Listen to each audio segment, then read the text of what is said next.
दिवसभर कामामध्ये होतो, बिझी होतो. आईशी माझं बोलणं 1-2 वेळा झालं. ऍक्च्युअली माझ्या आईची तब्येत ठीक नाहीये, विकनेस होतोय, पाय वगैरे दुखतायत. मला ते फोनवरतीच कळालं की तब्येत ठीक नाही म्हणून. मी तिला म्हटलं की मला वेळ लागेल डॉक्टरकडे जा म्हणून, तर ती नाही गेली.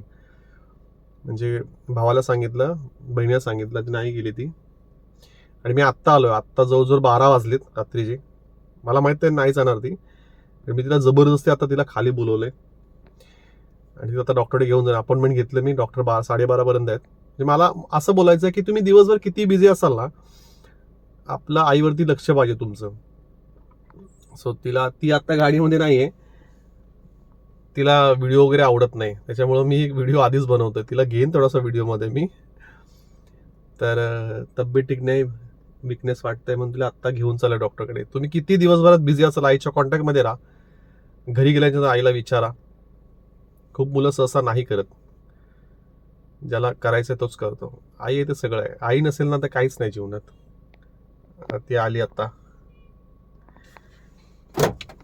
बस कुठे? इथे बसते, पुढे बस ना. हा, ही बघा, बस ना. कुठे बसते? पुढे बसते. नाही नाही, असंच नॉर्मल आहे व्हिडिओ, काय नाही. बस चल, पुढे बसते. नाही म्हटलं तर त्याला असं आहे, तुमचं लक्ष नेहमी पाहिजे त्याला आपल्या आईवरती. आई आहे ते सगळं, नाही तर काहीच नाही. बस, या पुढे बस. येते